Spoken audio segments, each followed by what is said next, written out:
성도 여러분 평안하십니까? 이제 다음 주면 성령 강림 주일이고 공교롭게도 성령 강림 주일에 우리가 이어오던 마태복음 13장의 비유들도 끝을 맺습니다. 저는 마태복음 13장의 비유에 관심이 별로 없었는데 또한 거기에 대해서 설교할 생각이나 계획도 없었는데 시야 설교를 하면서 자연스럽게 마태복음 13장으로 인도가 되었습니다. 제가 생각하던 것보다 마태복음 13장의 8가지 비유는 우리가 신앙생활 하는데 우리가 또 교회 생활 하는데 참 중요한 메시지를 우리에게 전달하는 것 같아서 이 설교를 하게 된 것에 대해서 참으로 감사하고 있습니다. 이번 주 설교는 심판에 관한 이야기를 하기 때문에 우리가 들을 때 좀 힘든 설교가 아닐까 싶습니다. 말씀을 읽고 우리가 함께 기도를 할 텐데요. 함께 기도하시면서 우리가 깨닫지 못하는 것이 있다면 성령님이 깨우쳐 주시도록 우리 함께 간구하도록 하겠습니다.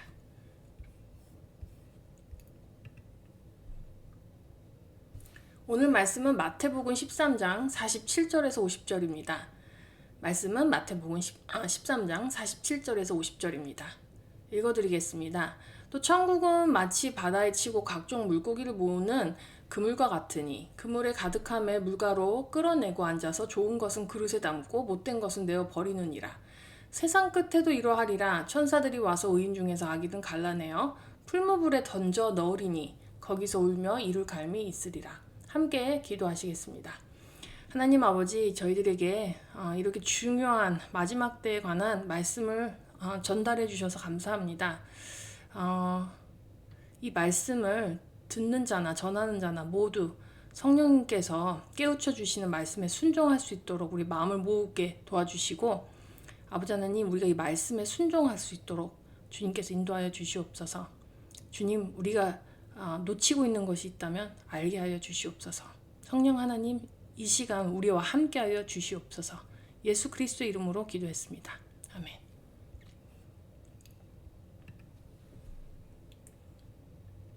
오늘 본문은 마태복음 13장에 나오는 두 번째 비유인 가라지 비유와 아주 흡사합니다.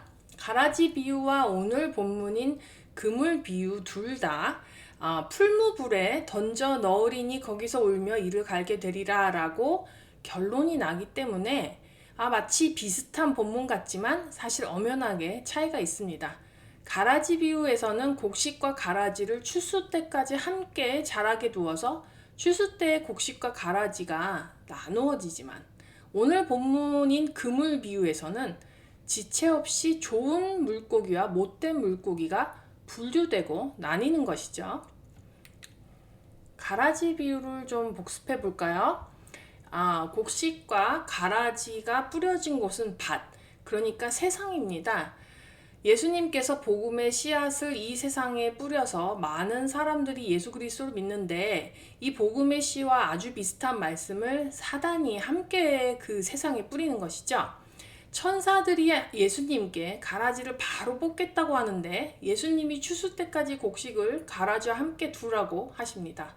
그리고 추수 때에는 가라지를 풀무불에 던져 넣습니다.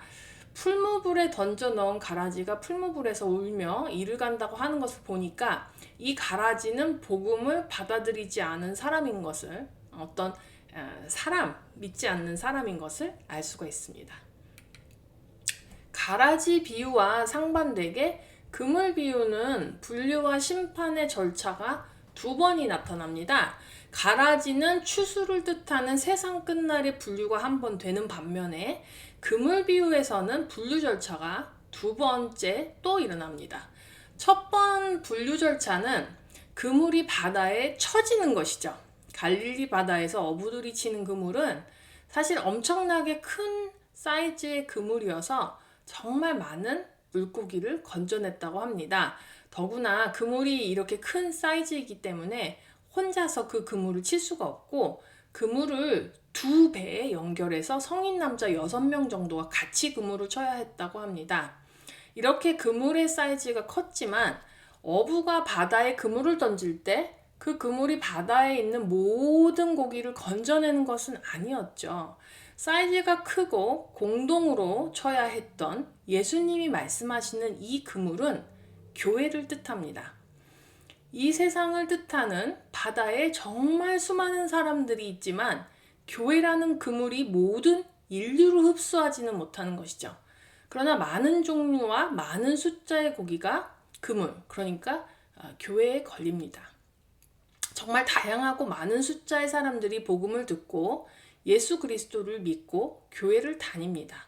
그리고 그 그물에 물고기가 가득 찼을 때 물가로 그 그물을 끌고 나오듯이 온 세상 교회에 믿는 사람의 수가 찼을 때, 가득 찼을 때 그물은 올려지고 심판이 돌입하기 시작합니다. 예수님이 이 세상에 오셨을 때 교회라는 그물을 이미 세상에 치셨어요. 우리가 오늘 본문인 그물 비유를 듣기가 부담스러운 이유는 그물로 끌어낸 다양하고 많은 물고기를 어부가 앉아서 좋은 것은 그릇에 담고 못된 것은 내버린다는 구절이 나오기 때문입니다. 그러니까 세상 끝에 복음을 받아들였냐 안 받아들였냐 가지고도 심판이 있겠지만 또한 교회 안에서도 분류 과정이 일어난다는 것입니다. 물론 우리가 모두가 교회 다닌다고 해서 다 모두가 정말 의인이고 정말 그런 사람이라고 할 수 없는 것은 여러분도 다 아시는 사실일 것이라고 생각합니다. 다양한 이유로 우리가 다양한 사람들이 교회를 다니기 때문이죠. 어부가 그물로 끌어낸 물고기를 분류하는 장면을 한번 상상해 보도록 하겠습니다. 어부가 그물을 물가로 끌어내고 앉아서 물고기들을 판단을 할 때 그 물고기는 자신의 상태를 숨길 수가 없고 적나라하게 어부의 눈에서 그 상태가 드러납니다. 우리가 천사들이 와서 교회에 안에 있는 사람들을 분류할 때 그릇에 담길 수 있는 기준을 오늘 꼭 이해하시고 돌아가시기 바랍니다. 세상에서 분류 과정이 일어날 때 심판의 기준은 진리이신 예수 그리스도를 받아들였냐, 또 예수님을 믿고 죄의 문제를 해결받았느냐, 아니면 아니냐, 요 기준이죠.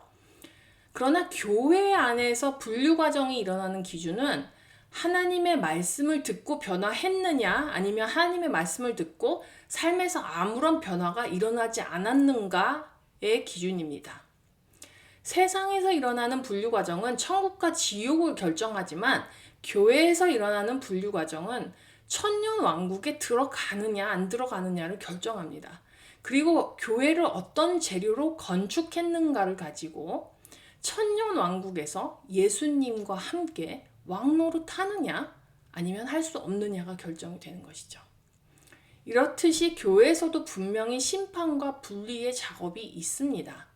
교회의 그물이 물가로 끌려 나올 때 바다에서는 충분히 숨기고 살 수 있었던 것들이 천사 앞에서 적나라하게 드러나게 됩니다. 저번 주에 진주 조개에 대해서 말씀드렸습니다. 모든 조개가 진주를 만들어내는 조개가 아니라고 말씀드렸습니다. 예수 그리스도의 뜨인 돌, 거치는 바위가 우리 심령으로 들어올 때 우리가 그 돌이 우리의 심령을 쪼개고 조명하실 때 그 말씀에 순종하여 모든 아픔을 감내하고 진주층을 내어서 만들어내는 것이 바로 진주입니다. 그러나 어떤 조개는 예수 그리스도의 뜨인 돌이 들어올 때 예수 그리스도가 하시는 말씀을 무시하고 순종하지 않는 것입니다. 이런 조개는 썩어서 죽습니다. 조개가 진주 조개냐 썩는 조개냐가 분리가 되듯이 우리가 교회를 다니지만 예수 그리스도가 하시는 심령의 쪼개는 말씀에 내가 반응해서 변화하느냐 아니면 그 예수 그리스도의 말씀을 무시하느냐는 우리가 교회에서 분류되어지는 기준이 됩니다. 우리가 말씀에 반응하거나 말씀을 무시하는 것 둘 다 어떤 그 상태로 가만히 있는 것이 아니고 이것은 생명력을 가지고 발전하고 자라갑니다. 중간이 없어요. 많은 분들이 하나님의 말씀에 순종하지 않으면 내 상태가 내 심령의 상태가 순종하지 않은 그 상태로 유지가 된다고 착각들을 하십니다. 아닙니다. 하나님의 말씀에 반응해서 순종하는 것도 점차적으로 자라가고 생명력이 있듯이 하나님의 말씀을 무시하는 것도 그 자리에 가만히 있는 것이 아니라 점차적으로 자라나가고 생명력을 가지고 발전합니다. 순종이든 불순종이든 생명력을 가지고 계속 발전하는 것이지 신앙이 그 자리에 멈추어 있는 것이 아닙니다. 그리고 점점 종말로 다가갈수록 순종의 길이냐 불순종의 길이냐 선택하는 것은 더욱더 숨기기가 힘들어집니다. 요즘에 웬만한 사람들에 대해서 인터넷으로 다 찾을 수 있죠. 속어로 신상을 턴다 이렇게 말을 하더라고요. 시간이 점점 예수님이 오시는 날을 향해 가까이 가고 있는데 세상 끝에는 모든 사람들이 말씀에 순종해서 혹은 불순종해서 발전되어 가는 상태는 숨길 수가 없게 되고 적나라하게 온 세상에 드러나게 됩니다. 기억하십시오. 순종이나 불순종 모두 제자리에 멈추어 있는 상태는 없습니다. 제가 오늘 드린 말씀이 부담스러우실 분들이 있을 줄 압니다. 그러나 교회 안에서도 반드시 분류 작업이 일어난다는 사실을 말씀드리는 것이 제가 목회자로서 하나님 말씀에 순종하는 것이기도 합니다. 오픈함스 교회에서도 세상 끝에서 천사들이 분류할 때가 오면 우리 성도님들이 그릇에 담기는 좋은 물고기가 되시도록 오늘부터 하나님의 말씀에 순종하시는 삶을 사시길 축복합니다. 그러려면 하나님의 말씀을 꾸준히 묵상하고 하나님의 말씀에 귀를 기울여야 하겠습니다. 오픈함스 교회에서는 말씀의 축제가 매주 열리도록 간절히 기도합니다. 함께 기도하고 마치겠습니다. 하나님, 우리 오픈함스 교회 안에 있는 모든 성도님들이 그릇에 담길 수 있는 좋은 물고기가 되도록 주님 그들을 축복하여 주시고 인도하여 주시옵소서. 매 삶의 순간에서 우리가 하나님의 말씀에 순종하느냐 아니면 불순종하느냐 이 갈림길에 서서 우리가 이제 예수 그리스도가 오시는 날이 가까움에 따라서 더 이상 숨길 수 없는 이 우리의 말씀에 대한 우리의 반응을 더 이상 숨길 수가 없는 그런 날이 옵니다. 아버지, 예수 그리스도의 기초 위에 말씀에 순종하는 오픈함스 교회가 되고 오픈함스 교회의 성도들이 될 수 있도록 축복하여 주시옵소서. 우리 성도들을 지켜주시고 시시때때로 성령님 그들의 마음을 주장하여 주셔서 우리 오픈함스 교회의 모든 성도들은 그릇에 담길 수 있는 좋은 고기로 선택될 수 있도록 주께서 인도하여 주시옵소서. 예수 그리스도의 이름으로 기도합니다. 아멘.